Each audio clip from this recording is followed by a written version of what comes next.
delighted to see so many of you here this morning.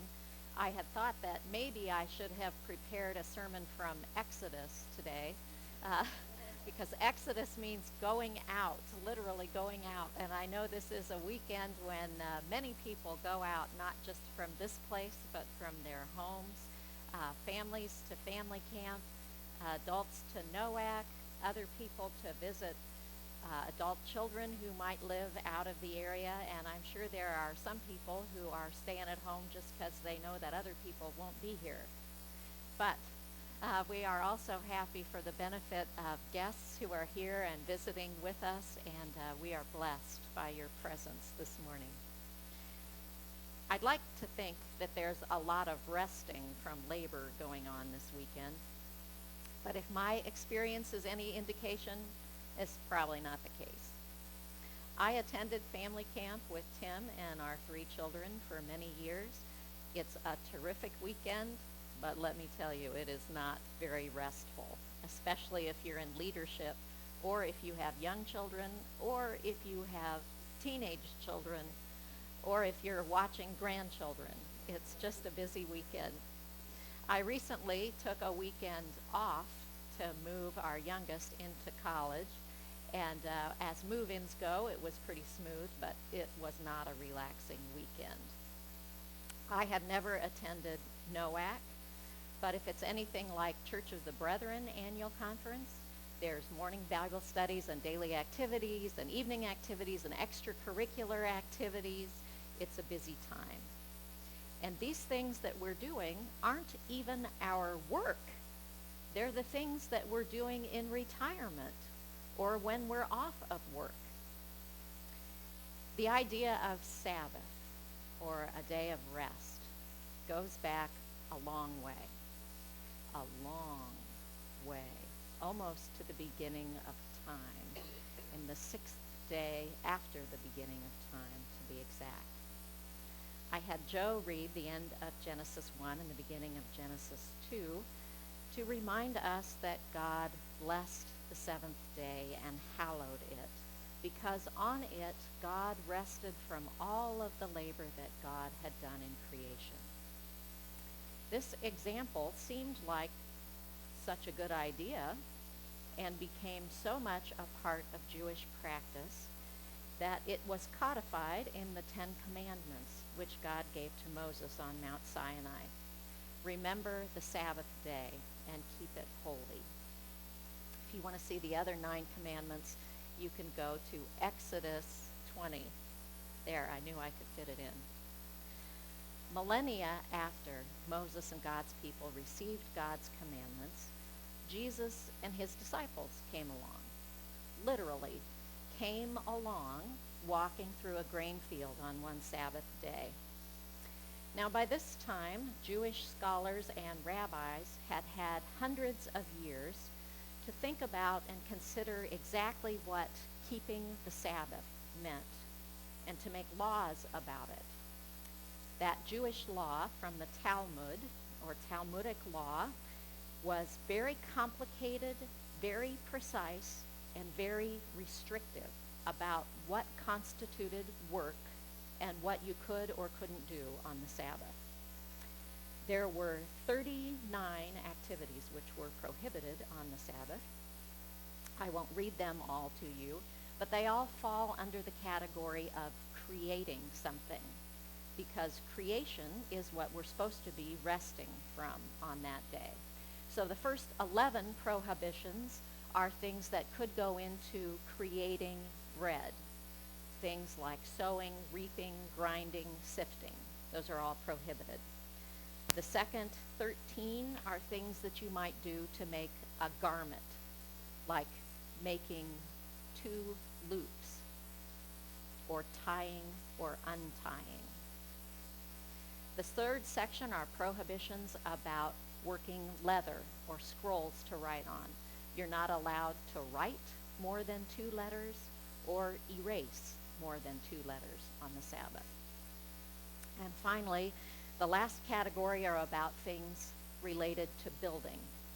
You're not allowed to transport things from the private realm into the public realm, And if you're moving something in private, you're not allowed to take it more than about 10 feet. So, the Pharisees were experts in the intricacies of these laws and were quick to use them to assert their religious authorities.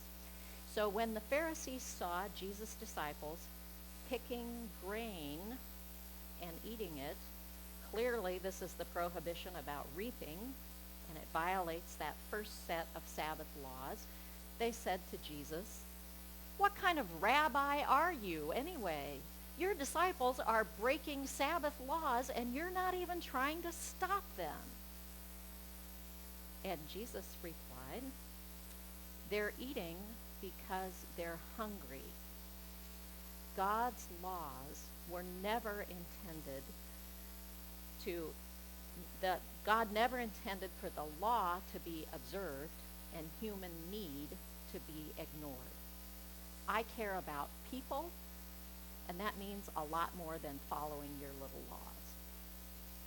Now, that's a pretty loose paraphrase of Matthew 12, but I think it gets at the intent of that story.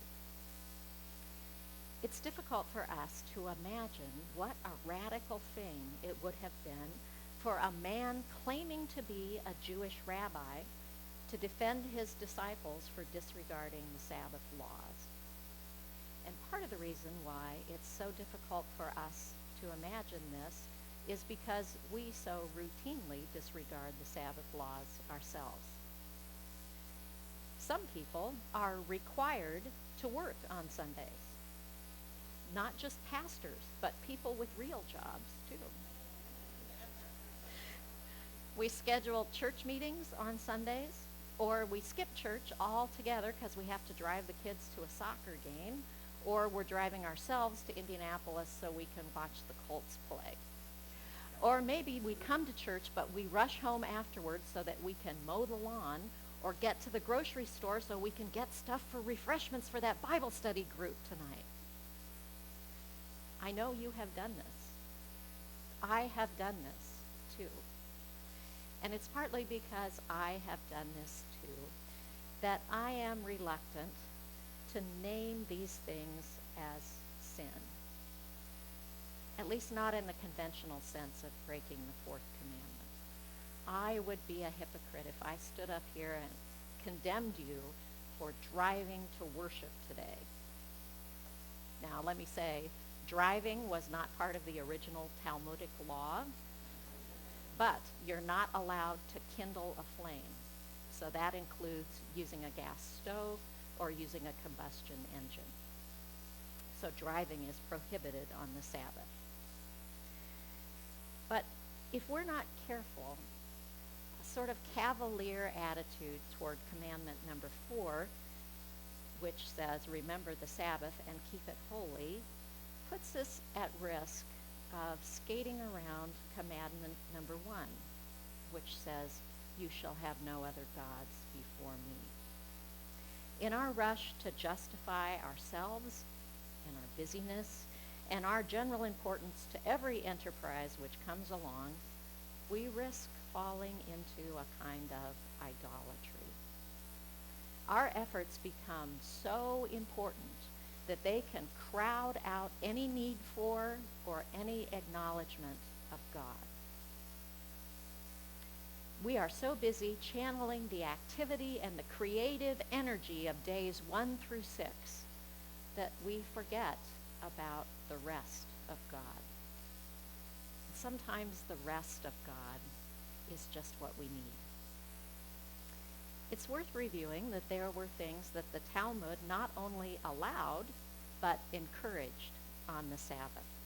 It's a much shorter list, but it includes spending time with family, attending temple or synagogue, if it's within walking distance, hosting guests, visiting family or friends within walking distance, or reading or discussing Torah or Torah commentary. The Sabbath is intended to enhance joy, rest, and holiness. And who of us does not need more joy, rest, and holiness in our lives. I believe that Jesus' proclamation that he is Lord of the Sabbath, aside from being deeply shocking to the Pharisees, is a statement about the origin and the sanctity of life. Our lives are a gift from God, a gift that God told us is good. And good gifts are not to be squandered, either by neglect or overuse. Good gifts are not ours so that we can abuse or overwork others. The poor in Jesus' day were routinely prevented from worship or sacrifice at the temple because they couldn't keep all those Sabbath laws. They couldn't observe them. They couldn't keep track of them. They were illiterate subsistence farmers and fishermen, and they did not have time to sit around a day each week wondering how large a measure of oil they could carry each distance, what distance. What began as a gift of rest for those who labor had become a big power play to prop up religious authority and to be sure that the poor and the marginalized stayed that way. Jesus didn't think that this was what God intended. And I tend to agree with Jesus. No set of laws, no matter how intricately crafted, can neatly separate our work from our rest, because they're intertwined and they both belong to God. They're both gifts from God, and when done with the proper spirit, work and rest and worship and thanksgiving are all integrated into one life, and that life is oriented towards God. We can't always tell how we flow from one part of our day into the next, or how we move from one season of our life into the next. Sometimes our work is joy, sometimes our rest is hard work. The correct equation is not a ratio of 6 parts work to 1 part rest. The correct equation is everything equals God, or God equals everything. So in that spirit, I would like to offer a blessing to you, for all of us, for the work and the rest of our hands. It's a blessing that I've adapted from Carol Penner, and I have put a small clear dish of oil on each of the tables. And if one of you would start that around, anointing is also for consecration as well as for healing and the confession of sin. Let me tell you how I would like this to work, and you can adapt it however it works for you. We're going to begin by singing the chorus, Lord Bless the Hands. The words are printed in your yellow worship bulletin. And I would invite you to just lay your hands palm up, like these hands, on the table. And then when we start the blessing, the first person takes the oil and makes the sign of a cross on the wrist of the person to their right. And then there's a number of stanzas for this blessing. And when the next stanza begins, the next person takes it and anoints the wrist of the person to their right until it goes all the way around the table. If you're not at a round table, you can pass it back behind you to wherever people want it. If you would not like to have your hands anointed, just leave them in your lap. Don't put them on the table, and we'll pass over you to the next person. This is just olive oil in the dishes, so it's nothing that has anything that should trigger allergies or anything for you. Are there any questions before we do this blessing? So if you want to find your way to those words in the bulletin, we will sing the chorus one time through. We'll sing it a couple times through during the blessing, and then end again with the Lord Bless the Hands. Diane is going to play it once all the way through.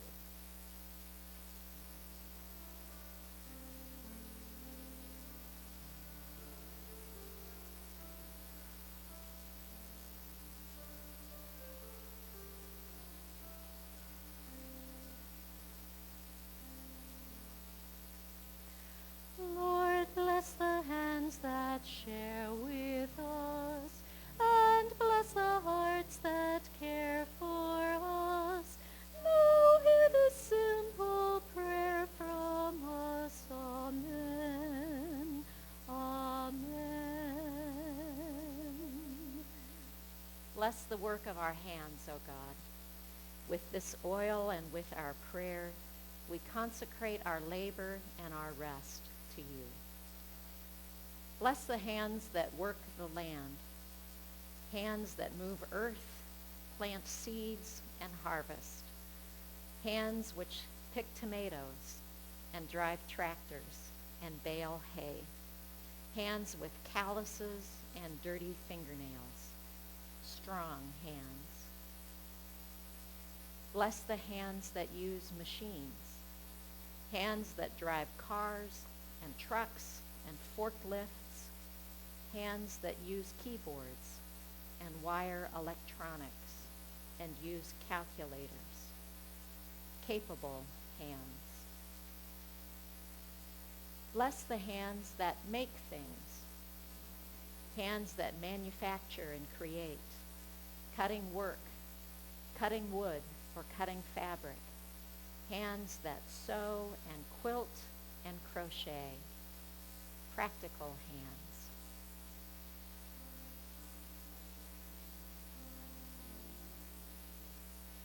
Lord, bless the hands that share with us, and bless the hearts that care for us. Now hear the simple prayer from us. Amen. Amen.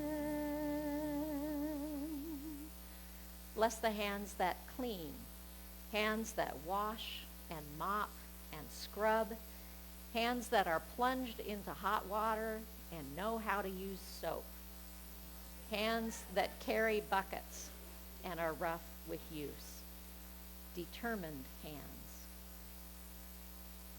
Bless the hands that create music and art, hands that play musical instruments, hands that write poetry and mold clay, hands that are creative tools, hands that are artistic hands.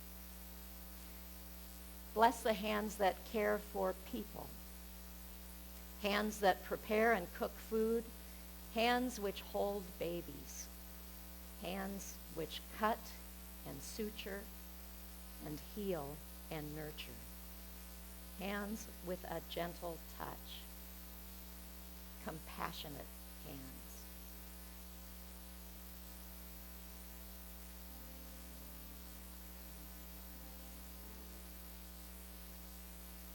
Lord, bless the hands that share with us, and bless the hearts that care for us. Now hear the simple prayer from us. Amen.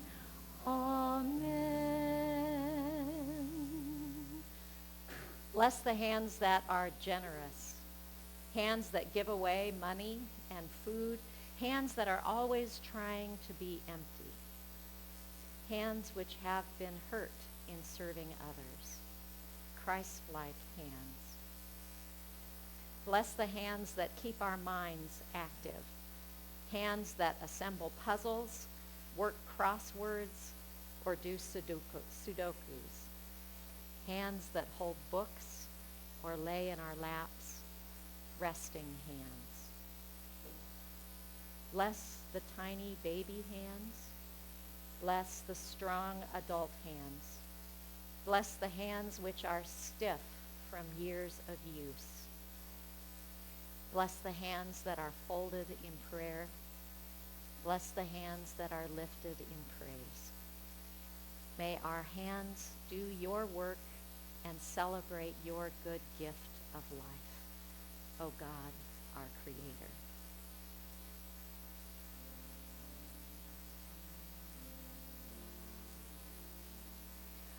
Lord, bless the hands that share